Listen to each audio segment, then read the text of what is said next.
Merci d'avoir été suffisamment flexible pour passer donc de la réunion physique qu'on avait prévue initialement dans nos nouveaux locaux parisiens, mais finalement avec les différentes grèves et un mouvement qui devait être renforcé ce matin, on a préféré passer sur une version plus digitale pour arranger tout le monde et être certain que voilà, tous ceux qui voulaient assister puissent le faire dans de bonnes conditions.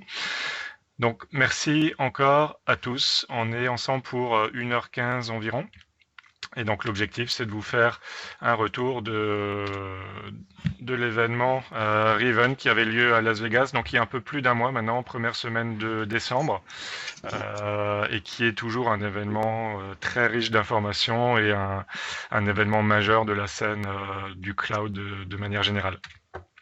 Alors côté Peak Time, on y a été à 4 personnes. On va donc parler à tour de rôle dans cette présentation. J'ai la chance de pouvoir faire l'introduction et la première partie. Donc moi, mon nom c'est Gilles Closset, je suis en charge des partenariats pour PeakTime Group et donc notamment du partenariat entre PeakTime et AWS.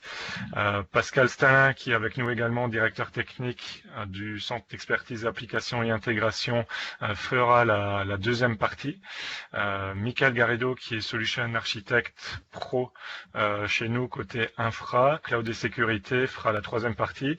Et Camille Cacheux était également avec nous à cet événement en tant que membre du CODIR de PeakTime Group et directeur général de Corail.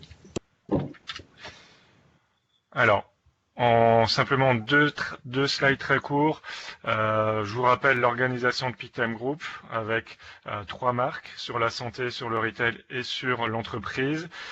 Et parmi ces 3 marques, on va avoir des solutions qui s'appuient sur 4 centres d'expertise, cloud et sécurité, application et intégration, usage et data, normes et certifications.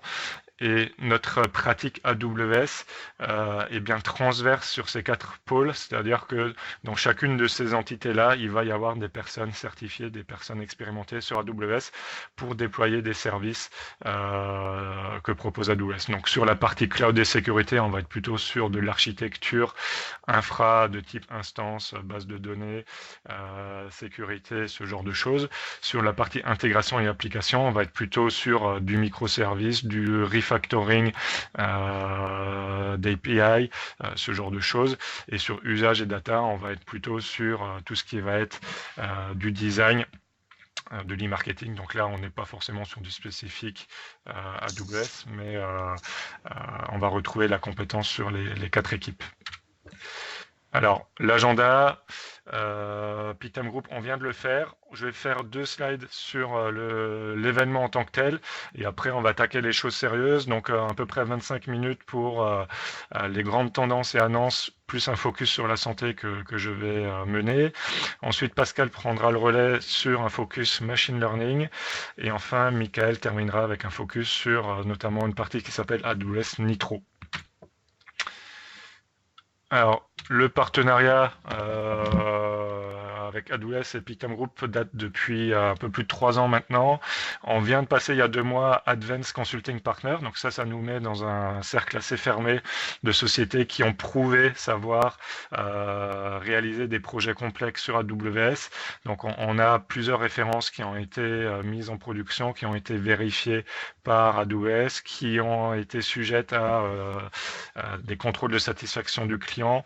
Il y a un contrôle du nombre de projets qu'on réalise chaque année, du volume de consommation de ressources, du nombre de certifications qu'on a, etc. Donc tout ça, ça a été en croissance constante depuis 3 ans. Et donc là, il y a 2 mois, on a eu cet aboutissement avec ce label Advanced Consulting Partner. C'est globalement là l'élément important que je voulais mentionner sur ce slide.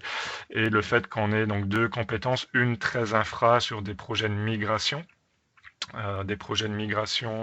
on va dire, d'architecture traditionnelle vers des architectures cloud. Donc là, on va être plutôt sur le métier d'hébergement, d'infogérance historique et aussi des compétences de transformation, c'est-à-dire de redéveloppement des applications un peu plus traditionnelles vers quelque chose d'optimisé pour le cloud, donc ce qu'on appelle des applications qui deviennent cloud native. Et donc là, on est plutôt sur des compétences de type développeur applicatif. Et donc chez PeakTime Group, notre force, c'est qu'on a bien 2 entités distinctes qui peuvent chacune adresser l'un et l'autre de ces sujets. Voilà, vous pourrez avoir une petite vidéo sur YouTube en 1 minute 34 qui vous explique tout ça très bien. On peut passer du coup à l'événement. Sur l'événement, donc en quelques chiffres, il existe depuis 2012. C'est en croissance constante depuis 2012. L'année dernière, on était 50 000 participants. Cette année, 65 000 participants. Donc c'est vraiment très très important. Il y a plus de 3000 sessions qui sont jouées sur 5 jours. Donc c'est pas forcément des sessions uniques à chaque fois. Il y a des sessions qui sont répétées 2-3 fois pour les personnes qui ne peuvent pas assister à la première édition. Mais ça fait quand même énormément d'informations, énormément de contenu. C'est très très riche. Il y en a pour des personnes très pointues techniquement. Il y en a pour des profils plutôt business ou marketing. Donc c'est et donc, pour vous donner une idée, il y a 7 hôtels casinos de Vegas qui sont réquisitionnés pour ça. Donc, pour ceux qui connaissent le Strip, cette partie où il y a tous les grands hôtels qu'on voit à la télé, globalement, pendant une semaine, on ne voit que des personnes avec des badges AWS qui se promènent dans la ville. Ces 65 000 personnes-là, c'est vraiment voilà, très, très impressionnant. La partie annonce, elle se trouve principalement dans la keynote de Andy Jassy, donc le CEO d'AWS. Et donc là, j'ai pris quelques morceaux que j'ai trouvé intéressants dans sa présentation. Alors, on commence toujours par les chiffres de l'année, l'exercice récurrent. Alors cette année, j'ai retrouvé du coup les chiffres qui ont été annoncés par Andy Jassy sur scène, qui sont issus en fait de Gartner de juillet 2019. Donc c'est assez récent, c'est probablement le dernier Gartner en date sur les parts de marché du IaaS. Et donc le Gartner 2019 prend les chiffres consolidés de 2018. Alors sur 2018, on avait Amazon en leader incontesté avec 40,8% de part de marché du IaaS, alors que le deuxième, c'est Microsoft avec 15,5%. Donc c'est une avance assez nette. Et donc Amazon avec ses 47,8% était à 15 milliards et demi à peu près de chiffre d'affaires sur 2018. Si on regarde aujourd'hui comment ça a évolué, parce que là, du coup, on est sur 2018, maintenant on est en janvier 2020, ça fait quand même 1 an et demi que ça s'est passé. Aujourd'hui, si on regarde les chiffres d'affaires, ce que annonce AWS en termes de chiffre d'affaires, c'est que s'ils prennent le chiffre d'affaires qui a eu lieu sur novembre 2019 et qu'ils le multiplient par 12, on se retrouve à un run rate à peu près de 27 milliards. Donc ça fait une croissance de 46%. Donc le marché globalement est en forte croissance et AWS parmi tous les acteurs également. Ce qu'on peut noter, c'est que l'écart se resserre un tout petit peu avec Microsoft. Là, les chiffres qu'on voit en ce moment, c'est que Amazon serait à environ 40% de part de marché et Microsoft à 20% de part de marché. Voilà. Donc on reste encore avec une avance très très importante d'Amazon. L'écart se resserre un petit peu, mais reste encore vraiment significatif. Ce qui est intéressant de noter, c'est que contrairement à ce que, en tout cas moi je pensais, Google n'est pas le troisième et le quatrième, puisque Alibaba est donc en troisième position avec 7 à 9% on va dire aujourd'hui de part de marché. La première partie qui était intéressante là sur la keynote d'Andy Jassy, c'était quelque chose de plus organisationnel et de gouvernance. C'est quelque chose que j'ai pas entendu les autres années et qu'on entend finalement assez peu souvent. C'est comment déclencher une transformation d'une entreprise avec succès. Et donc, il y a plusieurs courants, hein. Il y a le top-down, celle qui vient de la direction et qui impose une direction.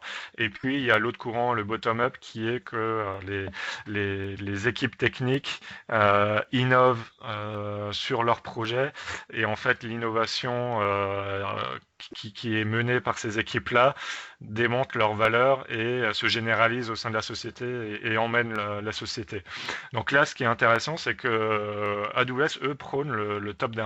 Donc ils disent que pour qu'une transformation réussisse et réussisse dans des délais raisonnables, il faut qu'il y ait d'abord, numéro un, vraiment une conviction et un alignement de toutes les personnes de la direction d'un groupe, que tout le monde au niveau du board soit convaincu qu'il faut aller vers le cloud, qu'il faut se digitaliser davantage, qu'il faut proposer plus d'innovation.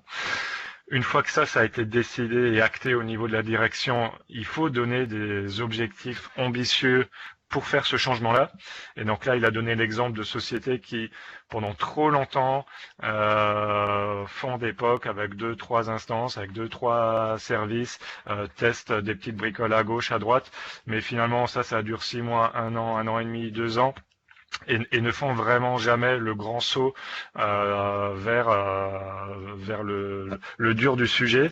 Il y a une expression en anglais de dire on passe notre temps à se mouiller le bout de l'orteil. Donc c'est vraiment ça, c'est-à-dire qu'on prend la température avec le bout de l'orteil, mais on n'ose pas se jeter à l'eau. Et donc là, le point numéro 2, c'est dire voilà, donnez-vous des objectifs chiffrés, quantitatifs, ambitieux pour la transformation, et après il faut exécuter. Donc le troisième point, c'est ensuite un sujet de la formation avec ceux qui vont réaliser ce projet de transformation. Très important. Et enfin, le niveau 4, c'est plus sur de la méthodologie et de la priorisation, c'est-à-dire que pour pas avoir ce phénomène de paralysie, de la peur par rapport à la montagne qui est devant nous, vraiment y aller méthodiquement, segmenter le projet par différents morceaux, commencer par les morceaux les plus simples pour se faire la main et ensuite monter en complexité et dérouler comme ça. Le slide suivant, c'est une petite pique, la petite pique de l'année. Ça, c'est un exercice qui est donc récurrent à chaque keynote d'AWS, mais qui est aussi récurrent chez les autres acteurs. On aime bien se tirer la bourre, notamment entre Oracle et AWS, mais Microsoft on prend aussi souvent pour son grade, IBM aussi. Donc là, la petite blague, c'était voilà, si vous déménagez, laissez toutes les vieilleries sur le pas de la porte et prenez que ce à quoi vous êtes attaché. Et donc là, dans les vieilleries, on voit un petit mainframe, on voit des cartons Oracle, on voit un audit de Microsoft sur les licences. Voilà, le genre de choses qu'on n'a pas trop envie d'emporter avec soi. Et donc ça, c'était un peu le mot d'introduction par rapport justement à la suite. Pardon. J'ai sauté une slide par rapport à voilà la transformation. Qu'est-ce que ça veut dire? C'était sur tout ce qui est mainframe, ces grands systèmes centraux, vraiment legacy, mais dont on a du mal à se séparer. Là, il a pris une petite histoire de Will You Find Ginger? Donc c'est une personne dans une société qui était partie à la retraite et qui gérait le mainframe. Donc personne s'est trop soucié du mainframe qui tournait, finalement, plus personne le touchait. Voilà, moins on y touche, mieux on se porte. Et finalement, après plusieurs années, il y avait besoin d'intervenir sur ce mainframe pour un acte de maintenance ou pour une migration. Et ils se sont rendus compte que plus personne dans la société n'avait les accès d'administration pour aller faire l'opération. Et donc là, c'était un peu grosse crise puisque on était sur un système hyper critique pour la société et face à un problème que personne ne pouvait résoudre. Et donc, ils ont réussi à s'en sortir en rappelant cette fameuse Ginger qui était à la retraite. Heureusement, elle était toujours en bonne santé et elle se rappelait des mots de passe et des accès qui ont pu les dépanner, mais voilà, clairement, c'est une situation qui est inadmissible et qui est hyper risquée. Et donc, c'était un exemple pour illustrer que ça, c'est des choses qui ne devraient plus exister aujourd'hui et justement les architectures modernes ne permettent pas de se retrouver dans ce type de situation. Il y a eu ensuite un tacle sur tout ce qui est base de données, on va dire, traditionnelle, propriétaire. Et donc là, c'était voilà, le fait que aujourd'hui, en 2020, on ne devrait plus être assujetti à du lock-in, donc le fait d'être dépendant d'une licence ou dépendant d'une solution propriétaire qui nous enferme dans nos choix technologiques et que donc les solutions AWS sont beaucoup plus ouvertes que Oracle ou MS SQL par exemple. Sur le même registre, il y avait Closing Windows, donc ils ont fait un sujet assez long sur le fait que sur toutes les instances Windows qui tournent dans le cloud public de manière générale dans le monde, c'est AWS qui fait tourner le plus d'instances Windows. Donc sous-entendu, on a plus de Windows que Microsoft eux-mêmes, mais que malgré cela, c'est vraiment Linux qui est en train de gagner des parts de marché. Il y a de moins en moins de Windows serveurs dans le monde des serveurs d'entreprise parce que les gens ne veulent plus être dépendants de licences, ils ne veulent plus payer cette taxe que représente la licence. On n'est plus trop à l'aise non plus d'après AWS à l'idée de se dire que notre OS dépend d'un éditeur, que cet éditeur peut choisir du jour au lendemain d'augmenter ses tarifs de licence ou de changer les règles par rapport à des compatibilités sur des plateformes concurrentes, par exemple. Ça, c'est des choses qu'on a vues. Et donc voilà, il y a eu voilà, c'est ce grand speech sur le fait que AWS est vraiment très très pro Linux et que c'est dans le bien de tout le monde d'aller dans ce sens-là. Un autre point sur la donnée, et donc ça c'est un sujet que vous avez certainement déjà entendu de très nombreuses fois, mais avec tous les nouveaux objets connectés, la digitalisation de la société, on se retrouve avec des volumes de données qui sont vraiment beaucoup plus importants que par le passé, et donc ça veut dire que la manière dont on adresse ces volumes de données-là est différente de la manière dont on adressait les volumes de données d'il y a même que 5 ans, et il faut un peu se remettre au goût du jour par rapport à tout ça. Le dernier point avant de passer à la suite, c'était sur le machine learning, et c'est un peu une introduction au machine learning. C'est-à-dire que là, ce qu'Andy Jassy dit, c'est on ne peut pas être légitime sur le machine learning comme ça de but en blanc, sortir de nulle part et dire moi je suis super fort sur le machine learning. Le machine learning est un aboutissement d'étapes préalables, fondamentales, qui sont les piliers de solutions de machine learning robustes. C'est-à-dire qu'au début, il faut avoir d'abord une solution de stockage performante et fiable. Il faut avoir des solutions de contrôle des accès, de sécurité industrialisables. Il faut avoir des capacités d'analytics fortes pour ensuite prétendre être légitime sur le machine learning.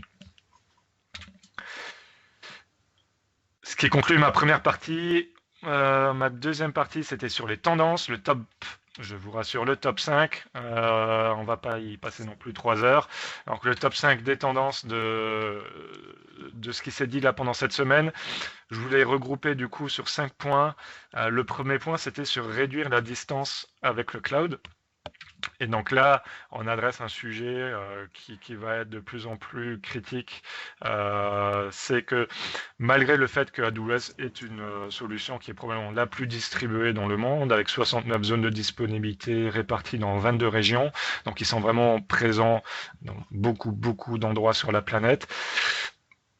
Par contre, malgré cette présence, pour certaines applications qui ont besoin de latence inférieure à 10 millisecondes, on peut encore se retrouver en difficulté. Parce que pour avoir des latences inférieures à 10 millisecondes, il n'y a que 2 solutions, soit traiter les données localement, soit être très près des utilisateurs finaux. Et donc, il y a eu 3 nouveaux services, on va dire, qui vont dans ce sens-là. Le premier, c'est AWS Outpost, qui permet d'avoir en local, donc dans un data center privé, des services AWS qui sont du coup hébergés dans du matériel dédié. Et donc ça, Michael va en reparler en 3e partie. C'est quelque chose qui avait déjà été annoncé en 2019, mais qui était simplement une annonce. Là, ils ont dit que c'était disponible. Et en plus, ils ont également précisé que sur 2020, il y aurait une variante VMware qui sera également disponible. Le deuxième point, c'est un nouveau service qui s'appelle AWS Local Zone. Donc aujourd'hui, on a ces grandes régions qui sont vraiment, on va dire, de taille intermédiaire. Par exemple, on a la région France qui va comprendre plusieurs data centers, mais on ne sait pas où c'est. Ça peut être à Paris ou à Marseille. On a la région Irlande ou Dublin, mais en réalité, quand on choisit Irlande-Dublin, c'est pas à Dublin, ça peut être tout au sud de l'Irlande ou tout au nord de l'Irlande. Ça, on ne peut pas vraiment choisir. Il y a plusieurs zones de disponibilité à l'intérieur des régions, mais elles sont anonymisées. Donc on va avoir AZ1, AZ2, AZ3, mais on ne sait pas, par exemple, si on prend le cas de la France, quel numéro correspond à Paris ou à Marseille. Et donc là, ce service-là, ça va être justement la possibilité de choisir de manière encore plus fine la localisation. Et donc là, pour l'instant, ce service, il n'existe que dans une seule région, mais il va être ensuite ouvert dans d'autres. Donc sur la région US West 2, qui est la côte ouest, désormais on va avoir la local zone Los Angeles. Donc là, quand vous choisirez de sortir un service sur la local zone LA, vous êtes sûr que les personnes à Los Angeles vont avoir des temps de réponse très très faibles. Et le troisième service, qui était un gros morceau, ils ont vraiment pris beaucoup de temps pour en parler et ils ont fait venir sur scène Verizon, avec qui ils ont un partenariat du coup très récent et très important. S'appelle AWS Wavelength. Et donc là, cette partie-là, elle est étroitement liée à la 5G. Comme vous le savez, la 5G va être vraiment une révolution avec zéro de latence de temps de connexion au réseau et des débits beaucoup plus importants, des capacités de connexion d'équipements simultanément beaucoup plus importants. Donc par rapport au passage de la 3G et la 4G qui était plutôt de l'incrémental, ici le passage de la 4G à la 5G est vraiment disruptif. Et donc ça va amener beaucoup d'innovation. Et donc le partenariat là sur AWS Wavelength consiste à dire qu'il y a des accords désormais entre AWS et là en l'occurrence c'était Verizon pour mettre des équipements d'AWS directement dans les data centers Verizon en cœur de réseau pour que tous les usages qui sont faits sur la 5G aient des temps de traitement hyper rapides, puisqu'on n'aura plus besoin de ramener la donnée jusque chez AWS, elle sera directement traitée en cœur de réseau Verizon. Et donc ça va permettre des services hyper innovants autour de l'IoT, autour du machine learning, d'objets connectés, ou bien de la réalité augmentée ou de la réalité virtuelle. Le deuxième point, c'est sur des processeurs polyvalents spécialisés. Je ne vais pas en parler trop puisque Michael également va revenir sur ce point, mais globalement là ce qu'on peut retenir c'est que AWS maintenant a atteint une telle taille qu'ils peuvent se permettre de devenir constructeurs de processeurs. Le marché du processeur est quand même un marché qui est très peu concurrentiel. Globalement on a Intel et AMD. Là on a un acteur dont c'est pas le métier, qui se met à fondre ses propres processeurs et qui en plus annonce qu'ils ont 40%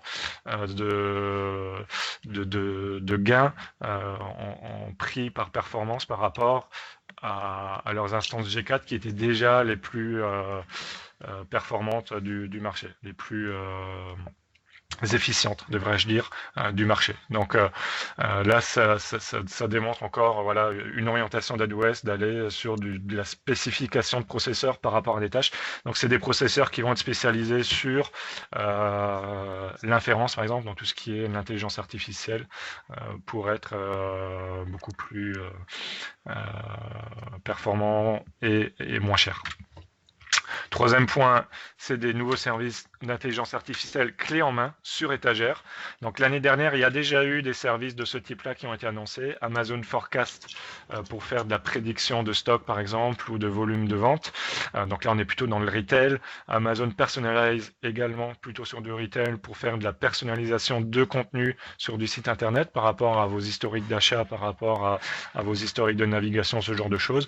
Amazon Comprehend Medical qui était plutôt sur la santé, comme son nom l'indique, la capacité de détecter, de comprendre du texte et ensuite de le traiter en ayant cette notion de posologie, par exemple, de médicaments, et donc de mettre dans un applicatif médical les bonnes données de posologie dans les bons champs et donc permettre un traitement automatisé de documents médicaux. Là, on va dans le même sens avec Amazon Kendra, un nouveau service clé en main, donc sur un moteur de recherche qui ne fonctionnera plus par mots-clés, mais par du langage naturel. Donc là, vous pourrez poser une question comme vous écrivez à un humain et ça vous donnera une réponse.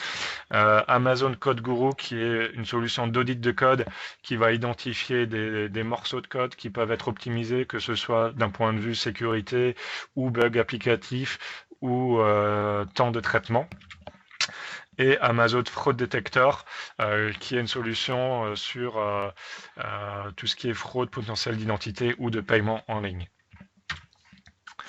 Le quatrième point, c'est autour du machine learning avec, pour rappel, un écosystème extrêmement riche d'AWS autour du machine learning. Amazon dit qu'ils ont l'écosystème le plus riche pour faire du machine learning. Ici, vous voyez le modèle classique quand on présente tous les services d'AWS, avec la couche du bas plutôt des solutions un peu brutes, c'est-à-dire au niveau infra, comment faire tourner les moteurs un peu vanilla de machine learning.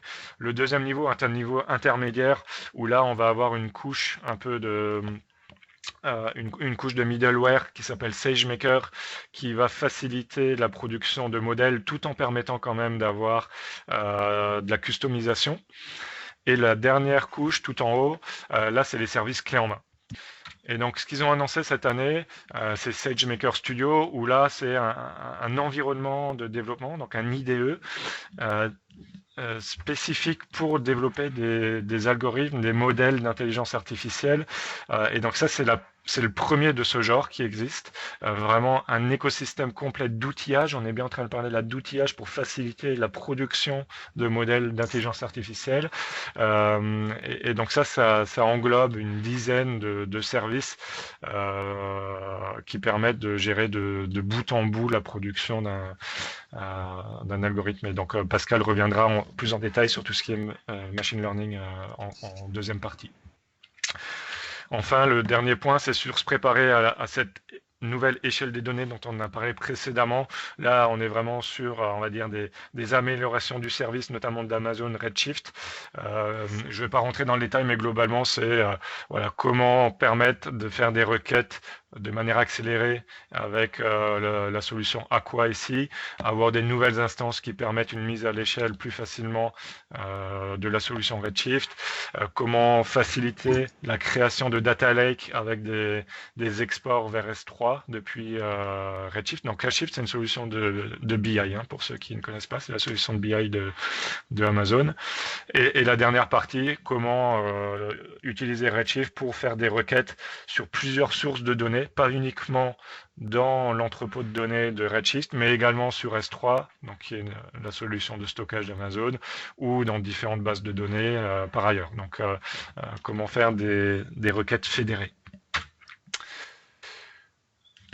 Voilà pour cette partie annonce. On va maintenant passer sur des use cases plutôt santé, avec notamment un client d'AWS qui est venu sur scène, qui est très connu dans le monde de la santé, qui s'appelle Cerner, avec le CEO ici que vous voyez sur la gauche qui s'appelle Brent Schaffer, et qui est venu présenter ce qu'ils font sur AWS et quelques use cases. Donc pour rappel, Cerner, c'est un éditeur de logiciels dans la santé. Ils sont présents dans plus de 27 500 établissements dans le monde, donc c'est un acteur très important, spécialiste du parcours connecté du patient, sujet qui tient à cœur à Cora Healthcare, comme vous le savez, avec cette volonté de pouvoir accompagner la santé d'une personne tout au long de sa vie, qu'elle aille dans différents établissements, on va dire différentes entités ou différents lieux géographiques.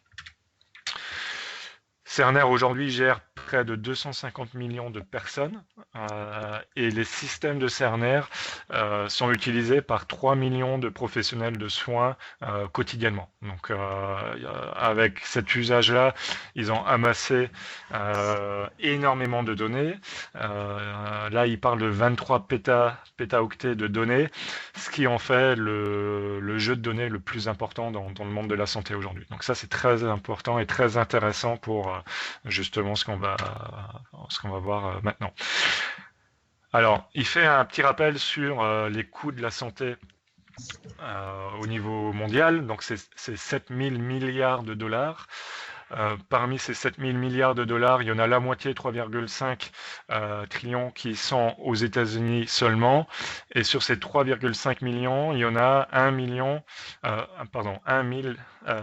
1000 milliards de dollars qui sont perdus, qui sont gaspillés par voilà, des traitements sous-efficaces. Sur ce trillion, il y a 3 grandes familles de gaspillage. Il y a la variation dans ce qu'on délivre aux patients. Selon qui vous soigne et où vous allez, vous n'allez pas avoir le même traitement. Il y a le fait faire trop de traitements alors que moins aurait été suffisant. Et il y a le fait de perdre de la donnée avec une personne qui serait par exemple passée d'un établissement A à un établissement P, une communication qui se fait pas ou mal entre les deux établissements, et donc l'établissement B va faire des actes qui sont pas forcément nécessaires et qu'elle aurait pu éviter si elle avait eu tout l'historique de la personne. Là, on va pas rentrer dans le détail de toutes leurs architectures parce que il y aurait de quoi faire. Ils ont simplement montré ici les services qu'ils utilisent. Vous voyez que c'est pas, ils sont pas dans le cas de figure qu'on a vu tout au début des personnes qui mouillent l'orteil sans oser y aller. Eux, ils sont vraiment grands consommateurs de toute une gamme de services et donc très matures sur l'usage de ces services innovants. Alors, un des cas d'usage qui a été montré, c'est sur le problème de la réadmission.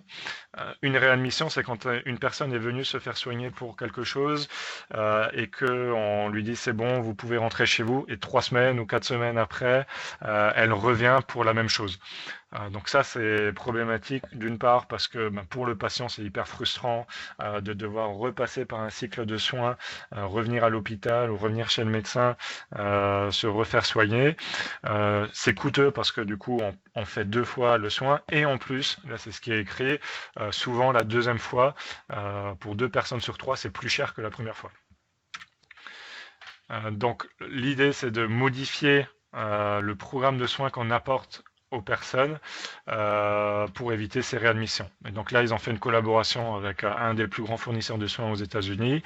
Ils ont agrégé 5 années de données qu'ils ont récoltées avec leurs différentes solutions Cerner. Ils ont réussi à faire cette agrégation avec les services AWS. Donc là, on est sur notamment ces sujets de data lake, d'agrégation et de normalisation de la donnée pour pouvoir ensuite faire tourner des services de type machine learning dessus et ensuite avoir des services qui permettent d'ajuster les soins aux personnes pour réduire le taux de réadmission. Et donc là, ils étaient très fiers de dire que grâce à ça, l'année dernière, ils ont atteint le seuil le plus bas de réadmission des 10 dernières années. Donc c'était quelque chose un KPI important, donc ils étaient très fiers. Une autre initiative de leur part, c'était sur la dépression des médecins. Donc il y a des études qui montrent qu'aux États-Unis, je parle bien aux États-Unis, il y a 40% des médecins qui se sentent déprimés ou au bord du burn-out ou en burn-out. Donc c'est vraiment très problématique. Il paraîtrait que une grande partie de ce problème vient du fait que la charge administrative est colossale, avec souvent plus de 50% du temps qui est passé sur de l'administratif, remplir des dossiers, prendre des notes, ce genre de choses, de la saisie de dossiers. Et donc là, ils ont sorti une solution qui s'appelle Virtual Scribe et qui en fait s'appuie sur un service d'AWS qui a été également annoncé le mois dernier, qui s'appelle AWS Transcribe Medical. Et donc là, si vous voulez, c'est un peu dans la continuité de Comprehend Medical qu'on a vu tout à l'heure. Comprehend Medical est capable d'analyser du texte médical pour ensuite le traiter de manière automatisée. Ici, c'est pareil, mais avec la voix. C'est capable de reconnaître une dictée de contenu médical, donc reconnaître la parole, mais aussi parmi le flux de paroles qui est énoncé, savoir qu'à un moment donné, on est en train de parler d'une posologie, qu'on est en train de parler d'un médicament précis, et mettre cette donnée de posologie ou de médicament à un endroit particulier d'une application, par exemple. Et donc ça permet de réduire la charge administrative des médecins. Et donc, Cerner était du coup très fier de dire qu'avec ce service-là, il contribue à soulager en quelque sorte, au moins partiellement, la charge administrative des médecins. Il y avait un autre, et je vais terminer par cette partie-là, une autre session qui était très intéressante justement sur le fait d'avoir de la donnée de santé et la transformation digitale dans la santé avec la donnée. là, c'était encore une fois par Cerner et par AWS. Il y avait quatre enjeux principaux selon eux de cette transformation. La première, c'était d'avoir de l'innovation de manière collaborative. Comment est-ce que je favorise l'innovation en mettant à disposition un écosystème qui permette à différents spécialistes, à différentes institutions de travailler efficacement ensemble pour arriver à des nouvelles solutions et apporter quelque chose de novateur aux patients. Comment est-ce que j'engage mes consommateurs de soins, mes patients, c'est-à-dire comment est-ce que je communique vers eux, quel canal j'utilise et qu'est-ce que je leur raconte, de quelle manière je les adresse. Le troisième point, c'était sur tout ce qui est objets connectés, avec, par exemple, sur le diabète, on a l'exemple des objets qui permettent de suivre le diabète des personnes. Une personne qui a atteint le diabète va l'être pour toute sa vie. Donc, ça veut dire que cet objet connecté qui va faire son suivi va le faire 99% du temps en dehors d'un milieu médical. Et donc, comment est-ce que je coordonne les soins de cette personne alors que son suivi est réalisé 99% du temps en dehors de tout établissement de santé.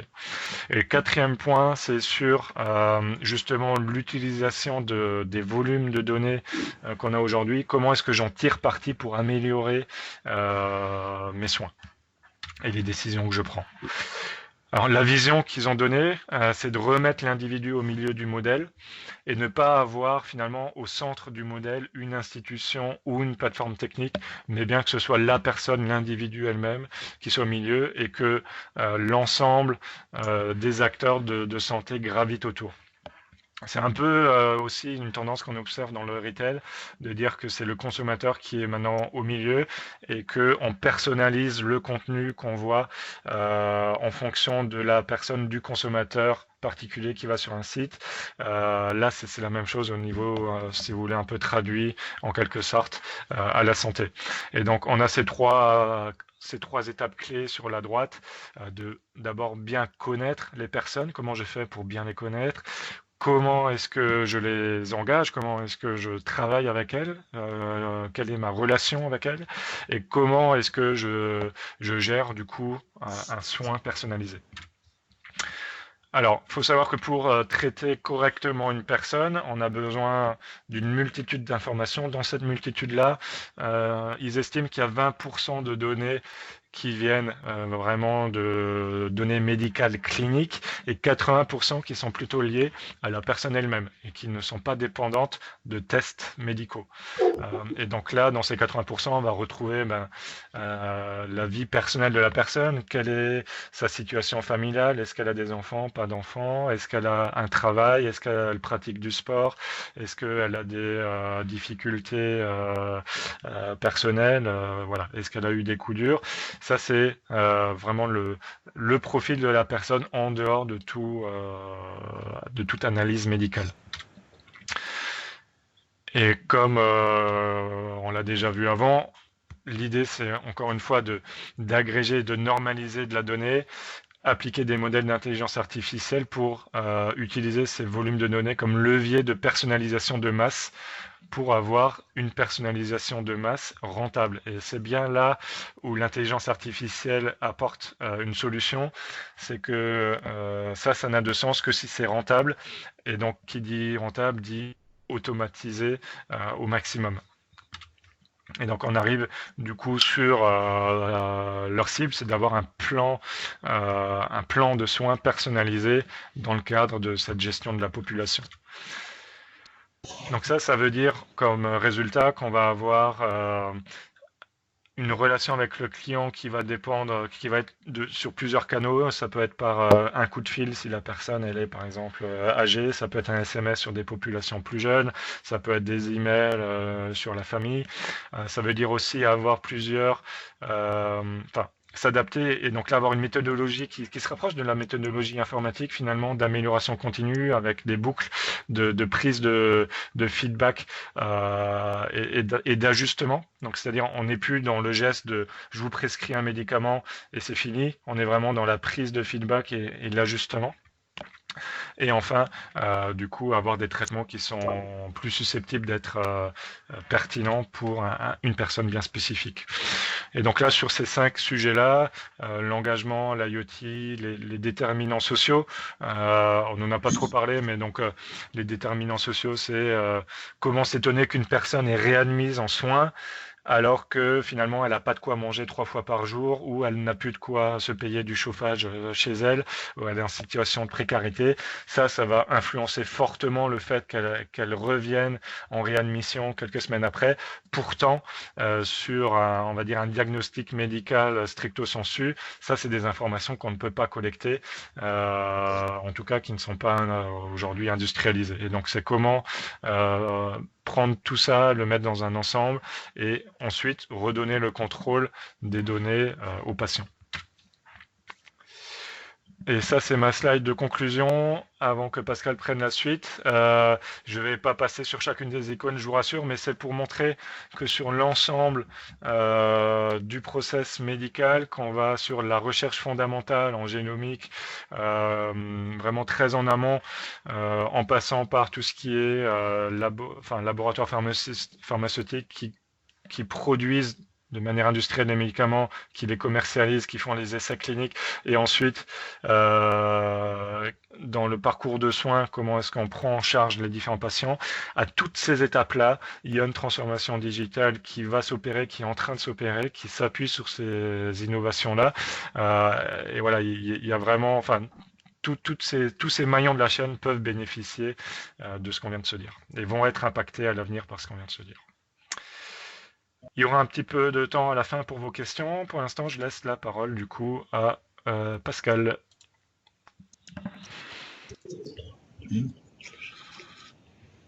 Okay. Bonjour à tous.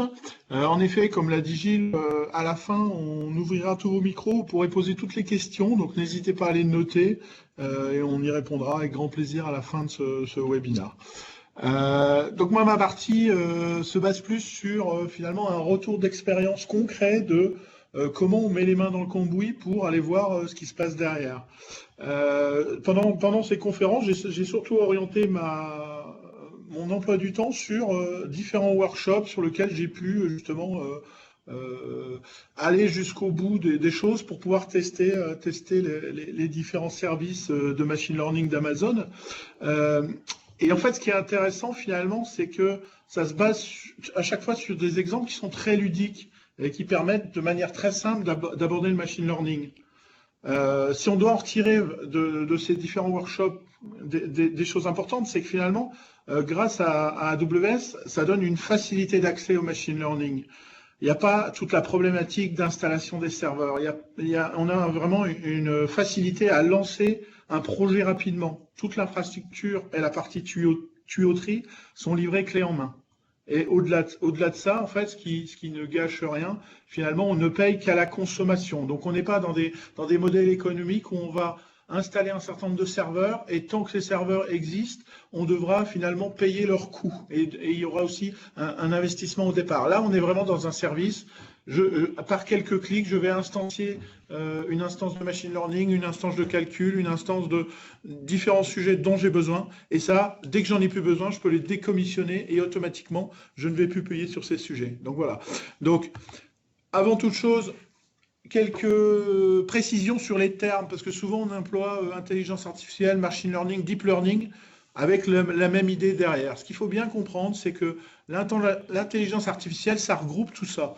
En fait, l'intelligence artificielle, c'est comment finalement je fais faire une tâche qui était réalisée par un humain avant, par un ordinateur. Donc c'est par exemple un petit programme qui va dire, lorsque j'ai tel cas, un if, un else, alors je fais telle action. Voilà. Donc on est plutôt finalement sur une expertise métier, une expertise fonctionnelle qui est portée par l'humain et un algorithme qui est aussi porté par l'humain. Quand on en rentre dans le machine learning, là on rentre plus dans finalement je suis capable d'analyser un certain nombre de données que j'ai constatées et soit elles sont labellisées, soit de manière statistique je regroupe les données pour dire celles-là elles sont dans des cas similaires. Donc là, l'expertise, finalement, est toujours portée par l'humain parce que c'est lui qui va finalement donner dire ces données sont similaires parce qu'elles se recoupent à un moment donné. Par contre, l'algorithmique, elle, est fait par la machine et parce qu'en fait, on a besoin d'un tel volume de données que c'est plus un humain qui peut coder ça. En fait, c'est finalement des multiples passages dans des algorithmes qui font qu'à un moment, ces groupes de valeurs se retrouvent entre eux. Et après, dans le deep learning, là, on rentre vraiment dans des réseaux de neurones, ce genre de choses, où finalement, c'est plus l'humain du tout, ni qui a l'expertise métier, ni qui a la partie algorithmique. En fait, tout est donné à la main de la machine. Donc, on va revenir un peu en détail par la suite. En machine learning, en fait, on retrouve trois grandes familles d'algorithmes, en fait. Ce qu'on appelle supervised, en fait, c'est vraiment, j'ai des données avec des labels associés. Je suis capable de dire, si ces données ont telle caractéristique, alors je lui associe tel label. Voilà, donc là, on verra des exemples par la suite. Le deuxième cas, c'est unsupervised. Unsupervised, ça va être finalement, c'est en regroupant des points de population, je suis capable de leur trouver finalement des points communs.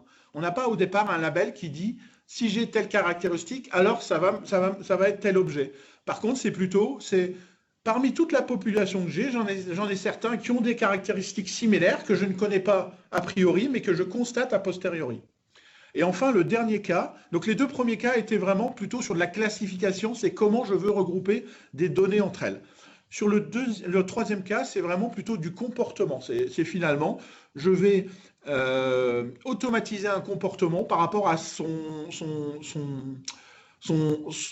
interaction avec l'écosystème qu'il rencontre. Donc je vais aller un peu plus en détail après. Pour revenir sur supervised et unsupervised, l'exemple classique, c'est j'ai des pommes. Je sais finalement que une image de pomme, elle a telle caractéristique. Et je vais lui mettre finalement un label qui dit, lorsque je passe un objet inconnu qui ressemble à une pomme en entrée, alors il va me dire c'est une pomme. Dans le cas de unsupervised, j'ai des fruits de différents types et en fait c'est le modèle lui-même qui va les classifier en 3 catégories. Sur le reinforcement learning, on parle vraiment d'apprentissage et en fait c'est mon algorithme fait ou mon objet connecté fait une action positive, alors je vais lui donner une récompense. Si par contre il ne fait pas une action positive, alors la récompense sera soit négative, soit nulle. Voilà. Et le résultat, c'est que finalement, on obtient un objet qui réfléchit par lui-même, parce qu'à force d'accumuler un certain nombre de récompenses et de rewards, il va être capable de dire, bah, dans ce cas-là, c'est plutôt ce chemin-là qu'il faut prendre et pas celui que je prenais qui est le mauvais. Alors, le premier workshop par rapport à tout ça, c'est ce qu'on appelle du reinforcement learning pour les conducteurs du dimanche. Alors tout bêtement, et c'est en cela où je dis que c'était très ludique, c'est que finalement c'est une espèce de petite voiture connectée qui est capable cette voiture connectée est quasiment est un ordinateur avec un certain nombre de capteurs à la fois de GPS, de caméras, de pointeurs de vitesse qui va être capable finalement d'interagir avec les web services AWS afin de pouvoir agir sur son avancée et sa vitesse et la direction et un certain nombre de choses. Donc l'idée c'est finalement à partir d'un certain nombre d'algorithmes de venir lui donner des récompenses quand elle fait une action qui est positive.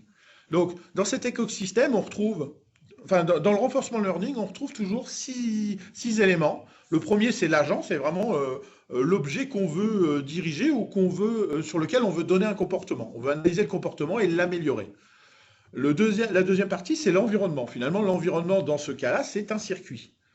La troisième partie, c'est un état, finalement. À quel endroit du circuit se trouve la voiture? Les actions. Enfin, arrivent les actions qui sont est-ce que je tourne à droite, est-ce que je tourne à gauche, est-ce que j'accélère, est-ce que je freine. Donc un certain nombre d'actions possibles pour la voiture. Voilà. Le reward, ça va être finalement comment on calcule le fait que la voiture est performante par rapport à son tour de circuit. Et l'épisode, en fait, c'est mettre la voiture en condition de j'enchaîne un certain nombre d'actions et mon épisode complet va être un tour de circuit. Voilà. Et après, l'idée, c'est de cumuler ça sur plusieurs tours de circuit pour que la voiture apprenne et d'elle-même soit capable d'être autonome. En fait, on n'est pas dans un cas où finalement il y a un conducteur à la voiture, c'est vraiment la voiture elle-même qui va se diriger seule sur le circuit. Donc toute l'idée derrière est finalement de lui apprendre à bien se diriger et de la manière la plus performante possible. Voilà. Donc le principe du renforcement learning, on a un agent qui fait une action. Cette action, en fait, a un effet sur son environnement. Et au constat de cet effet, il y a soit un reward, alors il y a toujours un reward qui soit nul ou positif, et en fait, son état change aussi. Et en cumulant en fait beaucoup de données par rapport à tout ça, on arrive finalement à avoir une voiture qui se dirige toute seule sur le circuit. Donc, le principe de ce type d'apprentissage, c'est que finalement, on a une seule méthode à coder. La méthode, c'est finalement quel va être le reward, quelle va être la récompense que j'accorde à la voiture par rapport à une action qu'elle vient de réaliser. Donc là, c'est une fonction toute bête, on calcule finalement une valeur, et plus cette valeur est importante, plus la voiture sait qu'elle est dans la bonne direction et va d'elle-même améliorer en fait son comportement.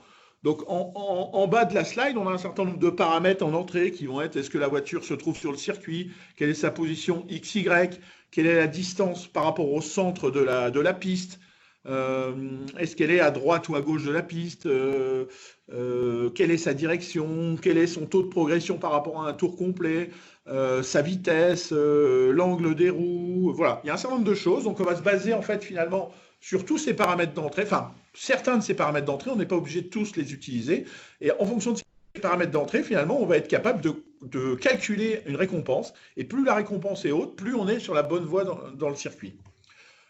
Voilà, donc là, c'est graphiquement, on reprend un peu ce que je vous disais avant, voilà les différents paramètres qu'on a en entrée, sur lesquels le développeur, finalement, a accès pour créer sa fonction de récompense. Alors, la fonction de récompense, on va dire la plus basique qu'on pourrait utiliser par rapport à un circuit qui serait plutôt en ligne droite, c'est si la voiture se trouve sur les 20% du centre de la piste, alors je lui donne un reward de 1, enfin j'ajoute 1 à son reward. Si elle se trouve dans les 50% centraux, j'ai un reward qui est plutôt de 0,5. Et si par contre elle est sur les côtés du circuit, là j'ai un reward qui est plutôt de 0,1.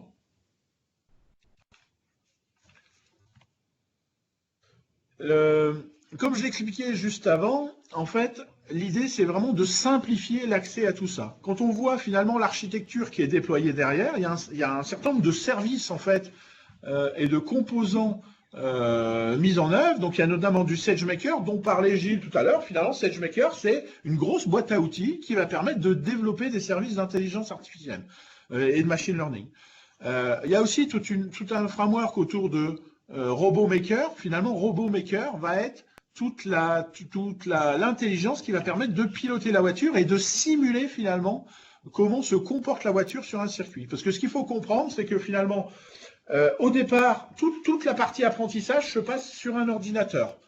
Et après, une fois que l'ordinateur a appris, enfin notre algorithme a appris et est capable d'aller sur un circuit, finalement, on va charger tout ce code dans une voiture, dans une machine physique, qui est un jouet en fait, hein, dans un jouet, qui finalement va lui-même travailler sur un circuit, enfin fonctionner sur un circuit réel. Et après, toute la partie droite, en fait, on retrouve tout ce qui est stockage finalement des différentes données qu'on a, le flux de simulation vidéo qui permet de voir finalement comment ça se comporte sur le circuit, et toute la partie stockage de nos datas dans S3. Donc l'avantage, c'est que finalement, de manière clé en main, quand on décide d'instancier un AWS Deep Racer, toute la mécanique interne est instanciée d'elle-même. Et voilà. Et comme Gilles disait finalement, en termes de maturité, avant de pouvoir passer du machine learning, il faut déjà avoir fait du stockage de données, il faut déjà avoir fait un certain nombre d'étapes avant d'arriver à ça. Finalement, là, Amazon nous donne, sans avoir fait ces étapes, parce que c'est lui qui les a fait par lui-même, il nous donne accès à cette couche de machine learning. Voilà. Donc ici, sur cette slide, on voit finalement comment se comporte une voiture. Donc on voit finalement que la voiture, est, sur certains aspects, est sur le circuit, et à un moment, elle sort du circuit. Et là, donc ces points rouges, c'est tout l'algorithme d'apprentissage où finalement, à un moment, la voiture, quand elle est sur le circuit, elle va obtenir des rewards positifs, et à un moment, quand elle sort, les rewards vont être négatifs. Donc, l'idée de tout ça, c'est bien de pouvoir finalement le tester dans la vraie vie. Donc, j'ai fait quelques tentatives lors de ce workshop je vais commencer à coder un algorithme qui va me permettre de dire est-ce que ma voiture apprend bien de ma reward function, et après, en changeant la reward function, avoir finalement des résultats soit meilleurs, soit moins bons, et je vais vous détailler un peu tout ça. Donc, l'algorithme de base, il est vraiment très très simple, c'est comment je reste sur le circuit. Si jamais ma voiture est sur le circuit, j'ai un reward de 1. Si elle est en dehors du circuit, j'ai un reward de 1 exponentielle moins 3 qui est quasiment 0. Donc voilà. Donc l'idée, c'est vraiment, au fur et à mesure qu'on fait un certain nombre d'itérations, donc là, on fait tourner l'algorithme pendant 1 heure, et pendant 1 heure, en fait, il va accumuler des données. Voilà. Et après, une fois que je lance, finalement, l'idée, c'est une fois que j'ai fini d'apprendre, je prends ce même algorithme et je simule, en fait, toujours sur ordinateur, le passage sur un circuit. Donc là, on voit que finalement, les résultats ne sont pas très très bons. Parce qu'en fait, on est à seulement 26% du circuit parcouru sur mes 3 essais, entre 22 et 26. Et le statut de la voiture, c'est qu'elle est en dehors de la piste. Donc c'est un échec sur ce type d'algorithme. Pourtant, le circuit était plutôt simple. C'était une espèce d'ovale. Voilà. Donc l'idée derrière, c'est de faire une deuxième tentative parce qu'on ne va pas s'arrêter là. Donc du coup, j'ai appliqué l'algorithme que je vous montrais sur la slide précédente. Est-ce qu'on est au centre de la piste? Est-ce qu'on est sur les 50% du centre, ou est-ce qu'on est aux extrémités? Donc là, ça c'est déjà un premier algorithme qui finalement va me donner un reward de 1, 0,5 ou 0,1 en fonction de la position où se trouve la voiture. Et ce que j'ai rajouté à ça, pour éviter justement que la voiture parte dans des zigzags interminables, c'est finalement donner la variable ABS Steering Threshold, permet de dire je ne bouge pas de plus de 15 degrés par rapport à l'angle de ma voiture d'origine. Si elle a un angle donné, je ne vais pas accepter qu'elle parte à l'opposé à un moment donné. Donc ça permet finalement d'éviter des espèces de zigzags sur toute la partie. Donc on reste finalement dans notre test sur une trajectoire qui est plutôt stable. Donc là, par contre, là, le résultat est plutôt satisfaisant. En fait, sur le premier essai, on arrive à 80% du circuit, et les 2 essais suivants sont à 100% de parcours du circuit, avec des temps de parcours qui sont de l'ordre de 30 secondes. Donc là, on va dire que c'est plutôt positif. Après, le circuit reste simple. Donc j'ai fait le même test, en fait, avec un circuit un peu plus complexe, dans lequel viennent s'ajouter des virages et ce genre de choses. Et là, c'était un échec total, parce qu'on en arrivait à 25-30%. Donc, 4e tentative, pour ce même circuit un peu complexe, j'ai commencé à rentrer d'autres paramètres. Donc, les paramètres étaient plutôt non pas liés sur le comportement direct de la voiture, mais finalement, quel était le taux d'avancée de ma voiture par rapport au circuit total. Alors, j'ai notamment fait rentrer en jeu est-ce que toutes les roues étaient sur le circuit, et est-ce que à quel niveau d'avancée, enfin, est-ce qu'on était sur une étape supérieure à 0? Donc ce qu'on appelle des steps, c'est le niveau d'avancée sur mon circuit. Voilà. Et là, finalement, j'étais pas sur des paramètres plutôt fixes comme je l'étais sur les tests précédents, mais c'était des paramètres qui étaient progressifs. C'est-à-dire on multipliait la valeur qu'on obtenait à la fois par la progression, ce qui fait que ça me donne un poids supérieur finalement, plus la voiture est proche de l'arrivée. Et je rajoute à tout ça un paramètre de vitesse que je mets au carré, qui permet aussi de dire le but c'est d'accélérer. Et là, on arrive finalement à des résultats très très satisfaisants, où pour ce circuit complexe, alors qu'au finalement on intervient beaucoup moins sur est-ce que je vais à droite ou à gauche, on reste plutôt sur est-ce que je suis proche de l'arrivée ou pas. Et là on arrive à des taux de 100% sur les 3 passages que j'ai faits. Et le temps lui-même s'est bien amélioré. Donc de 30 secondes, on est passé à 21 secondes. Voilà. Donc là, j'aurais pu tenter sur plein de cas différents. Mais voilà. Mais ce qu'il faut comprendre, c'est que ça donne accès à ces algorithmes de machine learning de manière très, très simple et facile. Après, si on veut vraiment se comparer à ce qui existe sur le marché, voilà, il y a des gens qui arrivent à faire tourner leur voiture en 7 secondes 44 et ce genre de choses. Donc ça nécessite finalement beaucoup d'investissement et de temps pour aller au fond des choses. Donc voilà, je connais la personne en fait, Arthur, qui est français, qui a travaillé sur ce sujet, il a mis à peu près 1 an à affiner son algorithme pour aller sur ce genre de choses. Donc après, ça nécessite finalement une très bonne connaissance de quel est le métier, quels sont les paramètres sur lesquels je vais pouvoir influer. Mais ça, typiquement, dans le monde du retail et de la santé, c'est des données que nous, on a et sur lesquelles on va pouvoir finalement mettre en œuvre des trucs qui ne sont pas de la conduite autonome, mais qui sont plutôt liés à des données que nous, on connaît. Alors, les use cases, en fait, dans le monde du renforcement de learning, c'est tout ce qui est voiture autonome, bien sûr, mais ça peut infléchir sur tout ce qui est la logistique, finalement, comment on va optimiser un circuit de logistique. Ça peut se traduire aussi dans tout ce qui est financier. Alors, c'est à la fois sur le trading, mais aussi, typiquement, quand on veut gérer un prix dynamique, en fait, d'un produit par rapport à l'offre et la demande, par rapport à la concurrence, par rapport à un certain nombre de choses. Donc là, c'est aussi des modèles qui peuvent fonctionner. Et après, il y a la partie refroidissement de data center qui fait aussi partie des use cases classiques. Un exemple très très rapidement sur un cas d'usage dans le monde du retail. Taobao, c'est la plus grosse plateforme web en Chine. En fait, cette plateforme web, elle a recréé un environnement virtuel qui permet finalement de simuler, à partir des données réelles qu'elle a sur son site depuis quelques années, elle les a réinjectées dans un modèle virtuel pour être capable de dire je peux influencer sur le comportement des utilisateurs. Et du coup, je suis capable de voir finalement comment je peux faire évoluer mon site. Donc, c'est un peu de l'A/B testing virtuel sur comment je peux le faire évoluer pour finalement améliorer mon taux de transformation, améliorer le prix du panier moyen, améliorer le nombre d'articles que je vends. Voilà, tout ça, voilà. Par contre, c'est pareil, c'est des projets vraiment de grosse ampleur sur lesquels il faut du temps et des moyens pour pouvoir travailler dessus.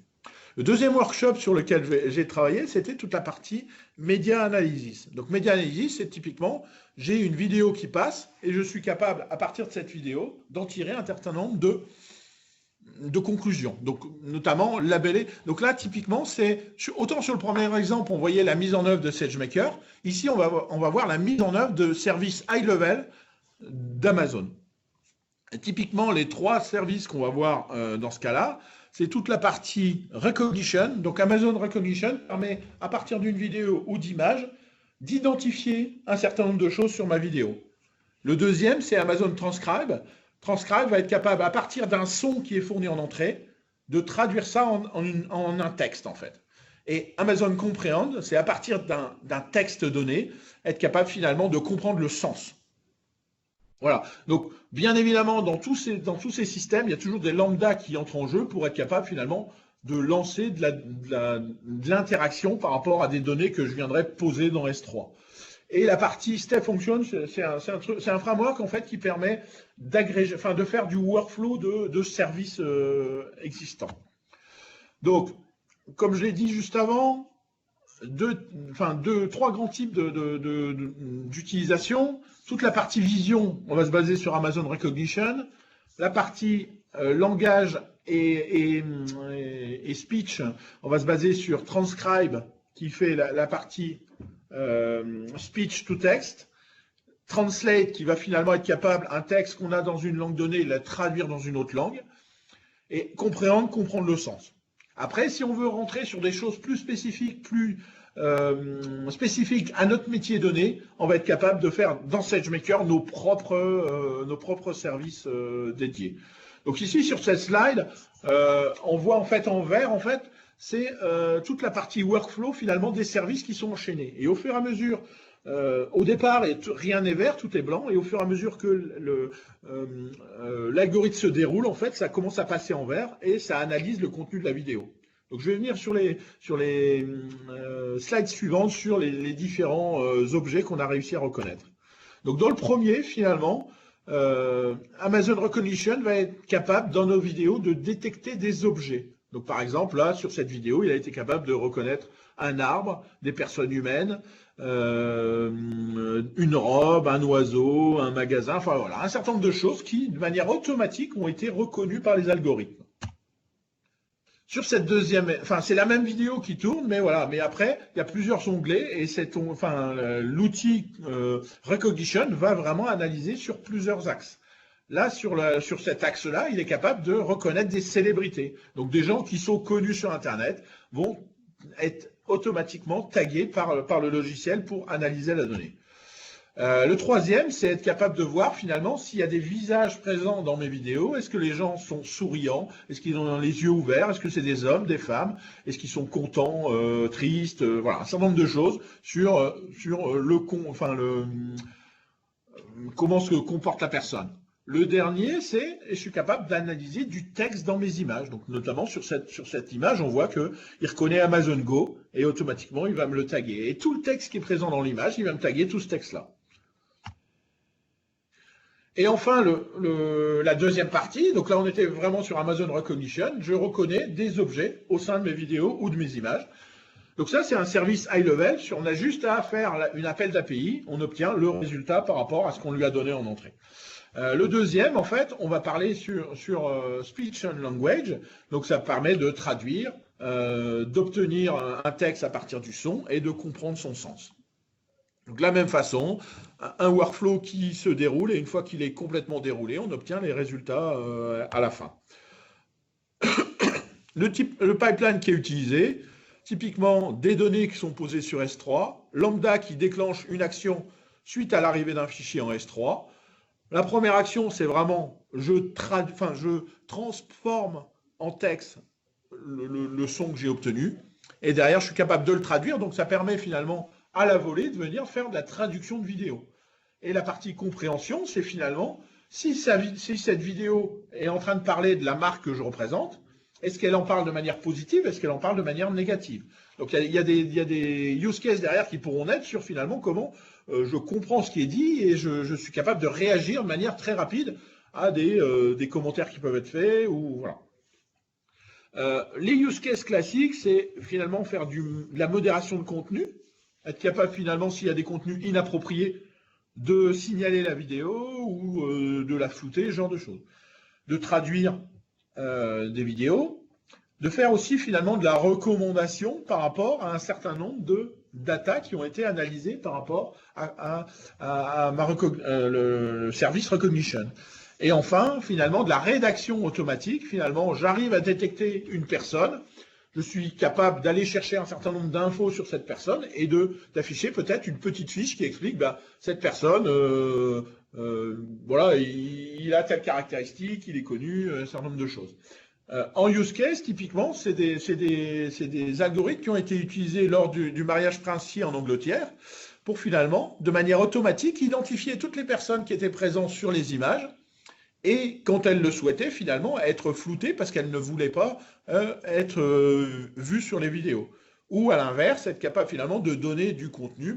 Cette personne, c'est le roi de Norvège et on est capable d'avoir un petit historique de qui c'est et comment, quel est le lien avec la famille d'Angleterre. Voilà. Donc je vais laisser la main à Michael sur la partie un peu plus infra. Oui, bonjour, donc Michael Garrido, donc je suis solution architecte chez Cloud et Sécurité. J'ai pris le parti de vous parler plutôt un système très orienté à infra, enfin plutôt un service, qui n'est pas proprement parler un service, vous allez le voir par la suite. Tout simplement parce qu'en fait beaucoup de services sont nés à partir de celui-ci qui ne date pas d'aujourd'hui en fait, tout simplement. C'est plutôt un virage, on va dire, technologique qu'Amazon a pris en 2017 sur sa solution de virtualisation, tout simplement. Donc AWS Nitro est une solution développée par Amazon en fait pour la virtualisation qui se veut très léger pour offrir en fait aux machines virtuelles, notamment donc sur le service AWS EC2, toutes les ressources disponibles de l'hyperviseur. Donc on parle vraiment d'un système très très léger, où on n'a pas de gestionnaire de process tel que systemd, pas de connexion SSH, etc. Donc vraiment très minimaliste pour offrir vraiment toutes les ressources aux machines virtuelles. Ceci pour deux raisons, tout simplement pour accroître la sécurité au niveau de système, parce que forcément moins on a de services sur l'hyperviseur, moins on a une surface d'attaque beaucoup plus minimale, mais aussi offrir donc les performances maximales au système. Et là, ce développement AWS a mis l'accent pour offrir des performances proches du bare metal. On va voir en fait par la suite quels sont, on va dire, les développements qui vont permettre donc à AWS d'arriver donc à cet objectif-là. Notamment, en fait, c'est des cartes en fait physiques sur l'hyperviseur sous forme d'ASIC, en fait. Donc, vraiment des algorithmes optimisés pour faire de l'offloading de toutes sortes de tâches, donc qui vont décharger en fait l'hyperviseur. On va voir ensuite cet aspect. Avant de présenter en fait ce service Nitro, je vous propose de faire d'abord une petite revue en fait de l'évolution du service, enfin en tout cas de comment dire, de la solution de virtualisation d'Amazon qui permet donc d'héberger des instances EC2.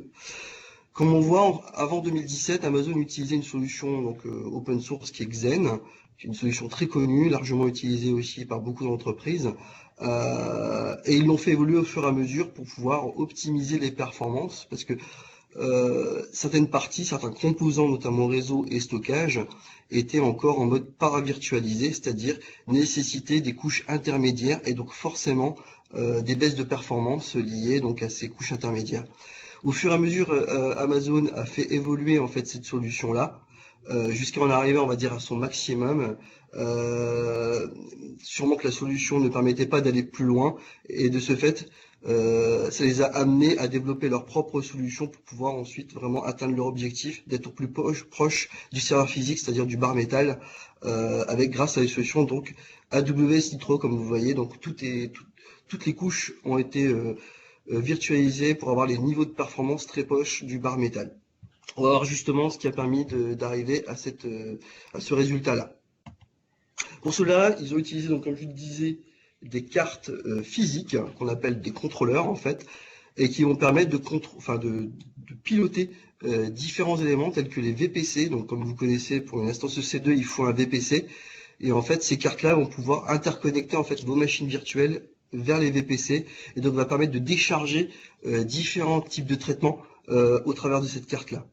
On a aussi du stockage, qui est l'élément aussi très important au niveau de vos instances. Donc on a deux types de stockage, le BS et l'instance storage. Pareil, ces cartes vont permettre de pouvoir donc décharger ces actions d'IO au niveau de vos VM, etc. pour libérer des cycles CPU et donc vous donner encore plus de performance sur vos machines virtuelles.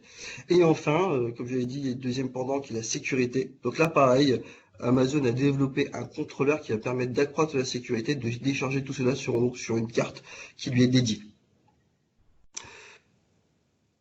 Donc, on a les deux cartes, donc VPC et storage pour la partie réseau et stockage. Et en fait, la partie VPC, c'est principalement en fait, comme je disais, l'interconnexion de vos instances EC2 vers vos PC. VPC, donc c'est pour ça qu'on appelle le VPC Data Plane. C'est lui qui va gérer donc tout ce qui est la commutation de vos paquets, l'encapsulation donc de vos paquets vers le réseau pour pouvoir faire, on va dire, ce qu'on appelle du Software Defined Network, c'est-à-dire vraiment virtualiser votre réseau pour que vous ayez votre propre réseau au sein d'Amazon. C'est ainsi que ça marche pour que vous puissiez définir vos propres réseaux et éviter que ça vienne concurrencer un réseau de votre voisin, tout ce qui est overlapping réseau, etc. Donc c'est vraiment l'encapsulation qui permet de gérer tout ça.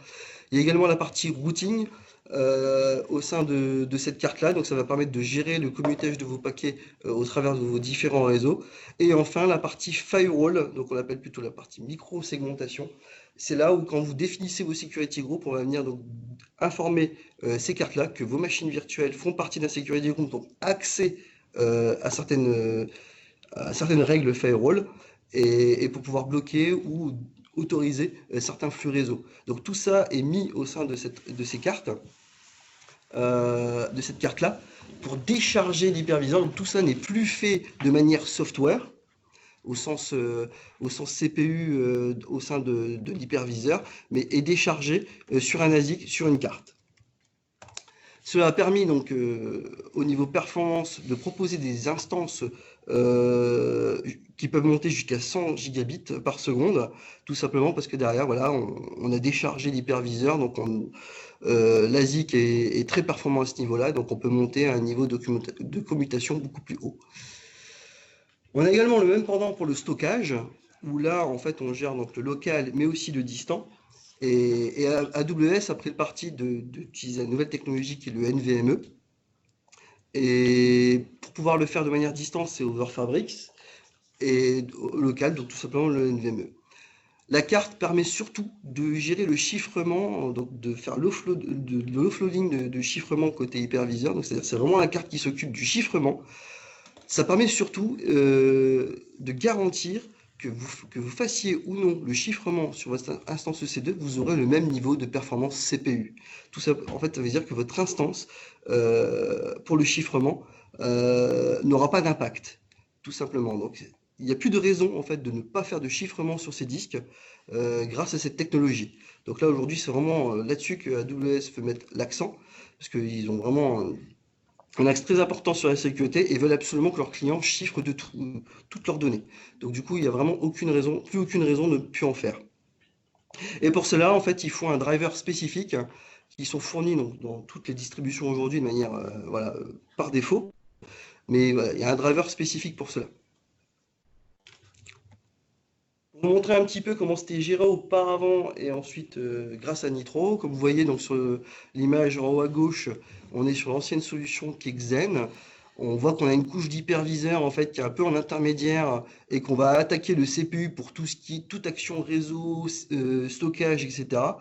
Donc forcément derrière, ça a un impact sur les performances. Contrairement à l'image de droite, on est sur la nouvelle solution Nitro de chez AWS, qui lui donc attaque directement la carte pour ses différents composants, et donc forcément beaucoup plus performant à ce niveau-là. On vient décharger le processeur de votre machine virtuelle. Et enfin, on a la partie sécurité. Amazon là-dessus, donc toujours met un point d'honneur sur la sécurité évidemment. Et pour éviter en fait qu'une précédente instance qui aura été hébergée sur l'hyperviseur, parce que vous savez que la partie hébergement est gérée totalement par AWS et on a juste accès aux machines virtuelles qu'on vient déposer donc, sur leur IaaS. Donc du coup, pour éviter pour garantir aux clients qu'une précédente instance n'ait pas verrouillé, on va dire, l'hyperviseur, ils ont développé leur propre, on va dire, gestionnaire donc, de sécurité grâce à cette carte, où derrière on garantit qu'au moment de démarrer votre instance EC2, il y a différents firmwares qui sont chargés pour les composants, donc réseau, stockage et CPU qui va être utilisé par votre machine virtuelle. On va garantir que ce firmware n'a pas été altéré parce qu'en fait ils font un checksum sur les différents firmwares et ce checksum est stocké sur la carte et si jamais il y a une différence, un warning va être remonté. En tout cas, Amazon ne démarrera pas votre instance et donc ça permet vraiment de garantir qu'il n'y a pas eu, on va dire, de violation de l'hyperviseur, ou en tout cas d'altération pour votre propre sécurité au niveau de vos instances EC2. Toutes les actions en écriture sur l'hyperviseur vont être bannies par AWS. Seul Amazon aura accès à ces cartes, en tout cas pour les mettre à jour, au travers de leur propre infrastructure. C'est-à-dire qu'au travers, normalement, d'une instance EC2, nous n'aurons pas accès à ces éléments, évidemment. Voici un exemple de graphique qui permet de montrer les performances qu'on peut atteindre, en tout cas le gap que cette solution-là a permis d'obtenir à Amazon. Anciennement, une instance C4 était hébergée sur une plateforme, l'ancienne solution de virtualisation qui était Xen. Le graphique en question montre en fait le délai d'envoi d'un paquet en fait réseau. Et l'axe abscisse permet de montrer en fait en fonction du stress, c'est-à-dire plus on commute de paquets, plus on envoie de paquets, plus le délai de réponse augmente. Donc là on voit sur une instance C4 que déjà rien que par défaut on est à peu près à 90 millisecondes pour un paquet. Et plus on avance, plus on envoie de paquets, plus cette courbe augmente et on dépasse le SLA que Amazon s'est fixé, c'est-à-dire 150 millisecondes. La deuxième courbe, qui est l'instance C4, qui est maintenant hébergée sur une infrastructure de type Nitro, on voit clairement la différence où le temps de réponse est bien plus bas et qui plus est très proche d'une instance i3.metal, donc son nom comme l'invoque son nom, et de type bar metal. Nous sommes bien plus proches des performances du bar metal qu'on l'est de l'ancienne plateforme de type Xen. Donc là vraiment, cette solution-là d'offloading sur des cartes physiques, que ce soit niveau réseau, stockage et sécurité, a permis d'accroître très largement les performances au niveau de vos instances EC2. On ne le sait pas forcément parce que derrière, toute nouvelle instance aujourd'hui est hébergée automatiquement sur ce type d'infrastructure, tout ce qui est gamme 5 et gamme 6, mais ça a été fait voilà, de manière transparente pour les clients. Mais je souhaitais mettre un petit focus là-dessus parce que cette solution-là a permis de développer de nouveaux services que je vais vous présenter maintenant. Par exemple, Gilles l'a introduit, les processeurs à base d'architecture ARM.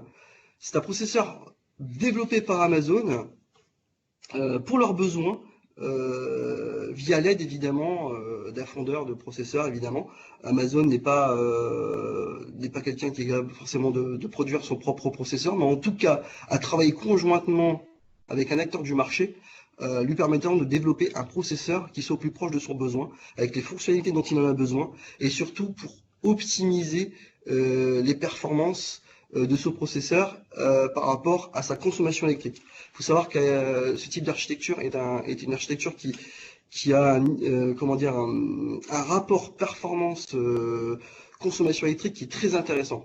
Vous avez l'exemple avec, je pense que vous connaissez tous, un Raspberry Pi qui est donc une petite carte de développement qui est à base de ce type de processeur. Je vous rassure, évidemment, chez Amazon, le processeur est beaucoup plus véloce qu'un Raspberry Pi, mais ça permet de vous donner un petit exemple. Et comme vous le savez, sur ce type d'équipement, malheureusement, on n'est pas sur le même type d'architecture, on n'est pas sur du x86 tel que le propose Intel ou AMD. Et donc, en fait, ça nécessite, pour des langages compilés, de les recompiler, en fait, tout simplement pour utiliser les librairies adéquates, parce que derrière, les jeux d'instruction au niveau du processeur ne sont pas les mêmes. Donc, certains codes peuvent être recompilés dans ces langues pour ce type d'architecture. Donc, c'est à voir en fonction de vos applications. En revanche, pour tout ce qui est langage interprété, la plupart les plupart du marché sont déjà compatibles, c'est-à-dire qu'il suffit d'installer l'interprétateur, le runner en fait de votre langage interprété, et ça devrait fonctionner sans devoir redévelopper votre application. Donc ça, c'est un gros avantage pour les langages interprétés. Et puis, donc, le très gros avantage de cette solution-là, c'est que là, on est sur un ratio prix-performance qui peut monter jusqu'à 40%. En tout cas, diminuer le prix par rapport au ratio prix-performance par rapport à une instance classique. Donc, on est vraiment sur un cost efficiency vraiment très intéressant en fait sur ce type d'instance. Voici un petit peu un certain nombre de use cases qu'on pourrait avoir et surtout l'utilité qu'on pourrait en avoir de ce type d'instance. Comme je l'ai dit, c'est vraiment l'objectif, on est sur des instances un peu moins rapides que sur des instances traditionnelles à base d'Intel ou AMD, mais leur avantage, c'est qu'ils sont bien moins chers et on peut les faire fonctionner sur des workloads, on va dire, légers ou moyens, tels que des serveurs d'accueil en fait, web, par exemple, sur du Nginx ou du Apache, ou des petites instances applicatives Node.js, Java, etc. À partir du moment où l'application est compatible, on peut le monter dessus. On peut utiliser dans un modèle microservice des bases de données si on le souhaite. Alors pas de très grosses bases de données, parce que comme je vous l'ai dit, c'est des processeurs un peu moins rapides, mais pour des bases de données petites ou moyennes, c'est adéquat pour avoir vraiment un rapport prix-performance intéressant. Par contre, l'inconvénient, c'est que c'est aujourd'hui uniquement compatible Linux au sein d'Amazon, même si Windows travaille sur le sujet. Mais en tout cas, Amazon aujourd'hui ne propose pas d'instance, en tout cas ne proposera pas, en tout cas dans l'immédiat, d'instance Windows sur ce type d'architecture processeur. Donc vraiment, le maître mot en fait de cette solution-là, de ce service Amazon, enfin de ces nouvelles instances en fait Amazon, c'est le rapport prix-performance qui est très intéressant. Donc je vous invite vraiment à le regarder pour peut-être faire des économies de votre côté. Ensuite, Amazon a voulu diversifier aussi encore une fois sa gamme de processeurs en introduisant donc un gros éditeur de processeurs qui est sur le marché, qui est AMD, que vous connaissez sûrement. Aujourd'hui, dans le monde du serveur, Intel vraiment est le leader du marché. Tout le monde quasiment utilise Intel, mais pour concurrencer donc Intel, AWS a introduit AMD.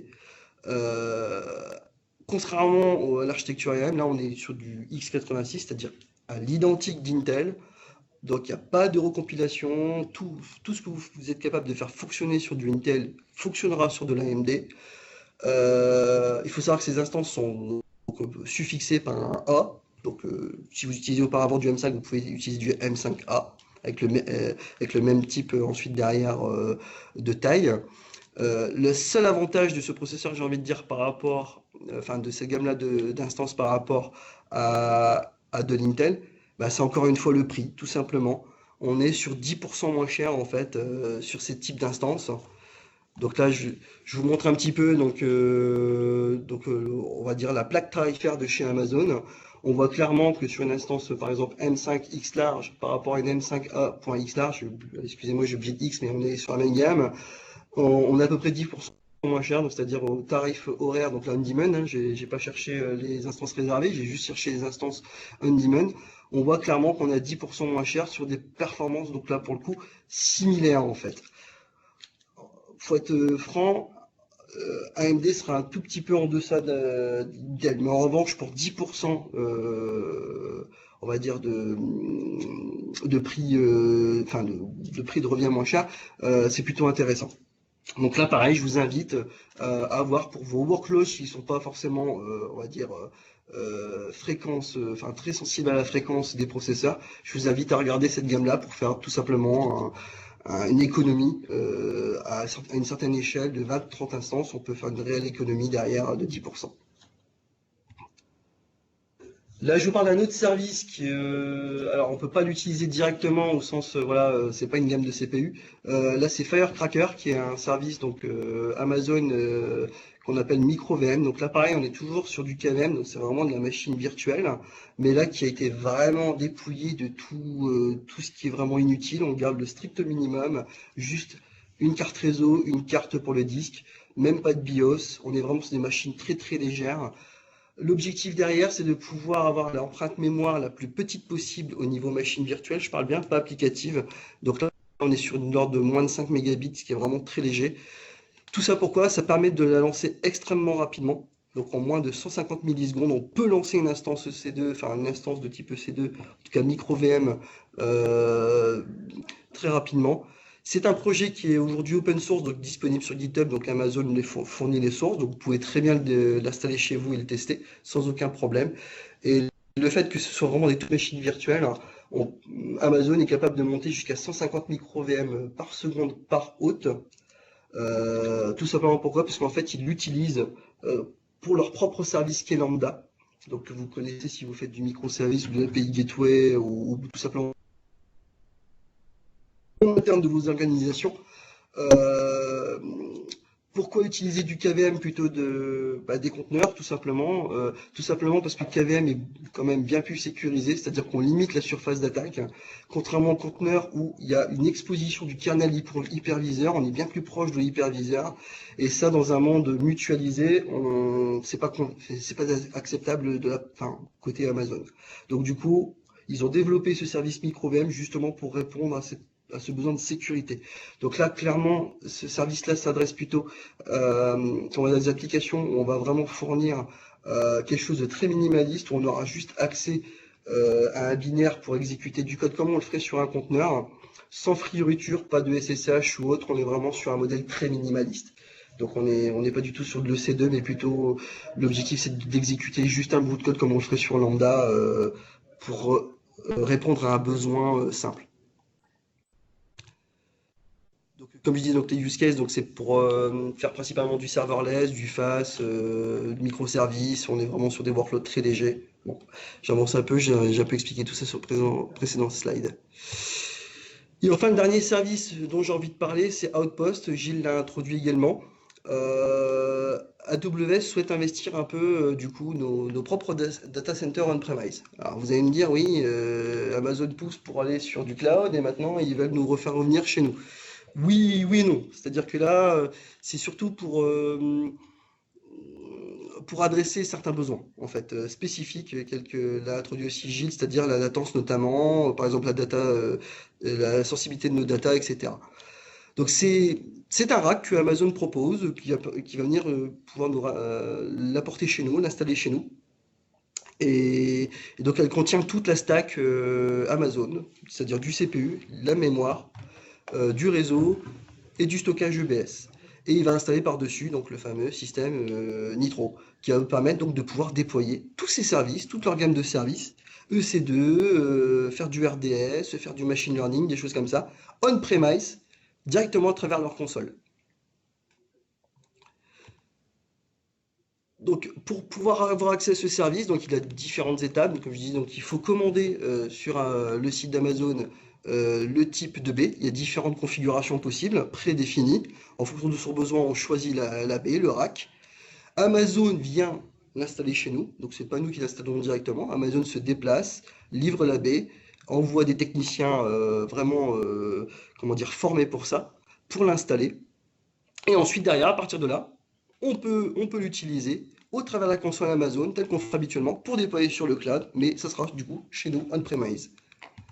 Voici un petit peu à quoi ressemble la baie, c'est pour vous donner un petit peu un visuel. Voilà, généralement il y a juste derrière ce qu'il faut, le nécessaire pour pouvoir le brancher sur le réseau et tout ce qui est électrique évidemment. C'est juste pour vous donner un visuel. Et au niveau des usages qu'on pourra en faire, justement pour donner un petit peu plus, on va dire, d'informations de ce côté-là. Clairement, l'utilité, c'est comme on disait, donc c'est vraiment pour les workloads qui ont besoin d'une latence très basse, mais aussi si on veut avoir absolument un stockage local et non pas devoir stocker ces données sur le cloud. Pour certains besoins, c'est nécessaire. Le gros avantage, c'est surtout qu'on peut utiliser les mêmes applications sur le cloud et on-premise via la même console. Et surtout, tout est géré par Amazon. C'est-à-dire que même la baie qui se trouve dans votre data center est contrôlé, administré et mis à jour par AWS directement. C'est-à-dire que voilà, vous n'avez pas du tout à vous en occuper, c'est Amazon qui gère tout ça. Donc au niveau des usages, on peut penser par exemple au niveau de la santé. Par exemple, c'est d'avoir vraiment de la donnée très sensible, qu'on ne souhaite pas stocker sur le cloud pour des raisons voilà, législatives, réglementaires, et aussi de la partie pour pouvoir faire des traitements locaux tels que de l'analytics, du machine learning, etc. Et surtout, par exemple, dans les hôpitaux, par exemple, on ne peut pas accepter qu'un dossier patient, par exemple, soit sur le cloud et qu'on ait une coupure réseau ou autre, et du coup ne pas y avoir accès. Donc l'objectif, c'est vraiment d'avoir ces données au plus proche de l'utilisateur pour éviter voilà, toute perte ou autre, ou différentes, on va dire, problématiques techniques qui viendraient rendre cette data inaccessible. Donc vraiment, là, on est sur des usages où on a obligatoirement l'envie d'avoir de la donnée en local. On a aussi le cas pour l'industrie, par exemple, où on va être au plus proche de la chaîne de production, parce que là, on a des latences très basses. On a besoin d'avoir vraiment comment dire, nos applications et accès à la chaîne de production au plus vite. Et malheureusement, Internet ne permet pas d'avoir une garantie sur la latence, comme vous le savez. Donc du coup, là, on est vraiment sur des workloads qui ont une sensibilité à la latence. Donc du coup, là, on est obligé de la stocker au plus proche des chaînes de production. Et donc d'où le fait que cette solution-là pourrait répondre à ce besoin-là. On peut aussi penser, par exemple, à la partie média, où on veut gérer un point local, on va dire, d'accès, comme un CDN, par exemple pour une entreprise, etc., qui souhaiterait donc donner un accès au plus près des informations, telles que du streaming vidéo ou médias, enfin du streaming de médias, etc. Et aussi des intranets.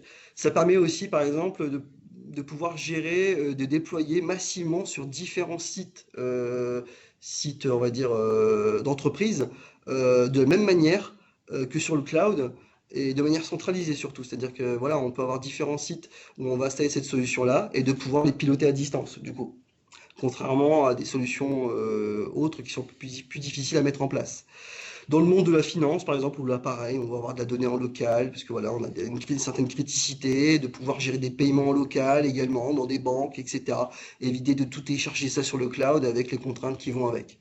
Et dans le modèle du retail, où par exemple, on peut monter ça directement dans les magasins, pour pouvoir connecter les magasins entre eux et pouvoir gérer toutes sortes de tâches en local pour que ce soit au plus près des utilisateurs. Voilà, des usages, il y en a. C'est un service qui est très récent, qui date de fin 2019, donc c'est nouveau.